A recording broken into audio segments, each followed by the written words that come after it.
My name is Davros. On this top of the food chain, scientific channel, we investigate many different anomalies and various tenuous phenomena that the powers that be, like NASA and the global Illuminati conspiracy, conspire to hide from us. Hello and welcome to this trash world of Cyrax and Flirax. The new believers, in conjunction with the elders, present Roswell's smoking gun, the ramming memo, barely noticeable in one of the 1947 photos, and clutched in General Rammy's left hand is a slip of paper. Probably unwittingly, Rammy had the text side facing towards the camera.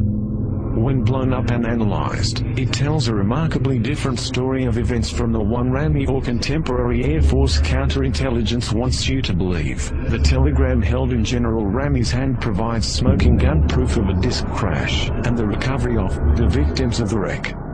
The message turns out to be a telegram from General Rammy to the Pentagon and General Vandenberg, the acting ARF Chief of Staff at the time. Rammy is providing Vandenberg an update on the very fluid situation in the field at Roswell. The first paragraph describes what had been found. Rammy starts by acknowledging that the disc is next new find. He then adds that the victims of the wreck and something else, possibly just a wreck, had also been found near the recovery operation at the Raj. At the end it states that Vandenberg had ordered the victims and the wreckage forwarded to Fort Worth, Texas. In the second paragraph, Rammy describes how the situation was being handled. Rammy first states that something in the disc, probably the bodies of the forwarded victims, would be flown by B-29 special transport, most likely the head flight surgeon at Fort Worth, Wright-Field, Ohio, home of the Aeronautical Labs, was to assess the Roswell crash object.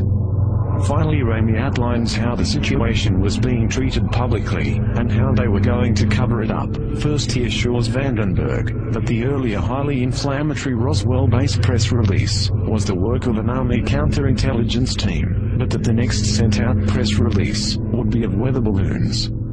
Rammy finishes with a statement that the weather balloon story might be better accepted if they also added weather balloon radar target demonstrations. This apparently was the impetus for the national debunking campaign using the devices that followed over the next few days.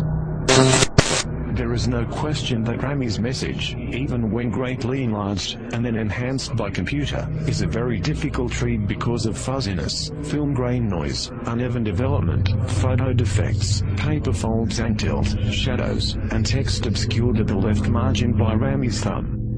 This will inevitably prompt comments from die-hard skeptics that the full take on the Rammy message is strictly one's own interpretation. However, there are various keywords and phrases that can be readily seen by anyone, even in lower resolution scans of the message. First analyzed in 1999 by a number of people, these keywords and phrases unambiguously prove that there is no truth whatsoever to the various Air Force explanations, be they the original 1947 weather balloon story, or the Air Force's updated model balloon and crash dummies. Far and away the most important word of the entire messages, victims on the third line, part of phrase the victims of the wreck. If there were victims, then this was no model balloon crash, as the Air Force Roswell report itself noted. Reports of bodies being recovered couldn't be true, because the crash was of a model balloon, which had no alien passengers. Of course, Rammy's mention of victims in 1947 also disproves the already preposterous crash dummies theory. The only way these 1950s crash dummies could be victims is if they also time warp back to 1947.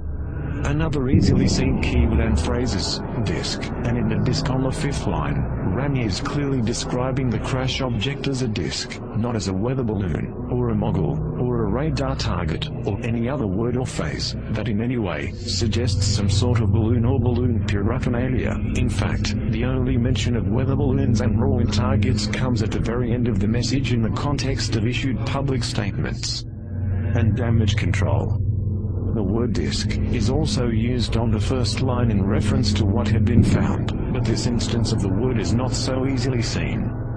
Furthermore, the message refers to the subsequent shipment of something in the disk. Neither balloons nor the two-dimensional flimsy radar kites had anything inside that could be shipped. If Rami had been referring to some piece of balloon payload equipment, then the phrase should have begun with attached to or suspended from, or with, in speaking of the victims of the wreck, using the word disk for the crash object.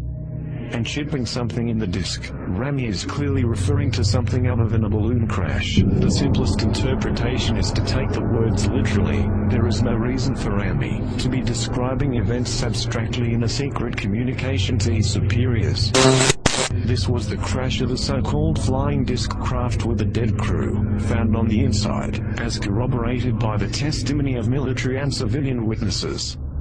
Rami is quite explicit about the existence of bodies and the crash object being a disk. The only thing not made explicit in the message is the exact nature of the bodies or disk. Rami probably does not refer to the bodies as non-human, alien, or some similar term, nor does he use terms like spaceship to describe the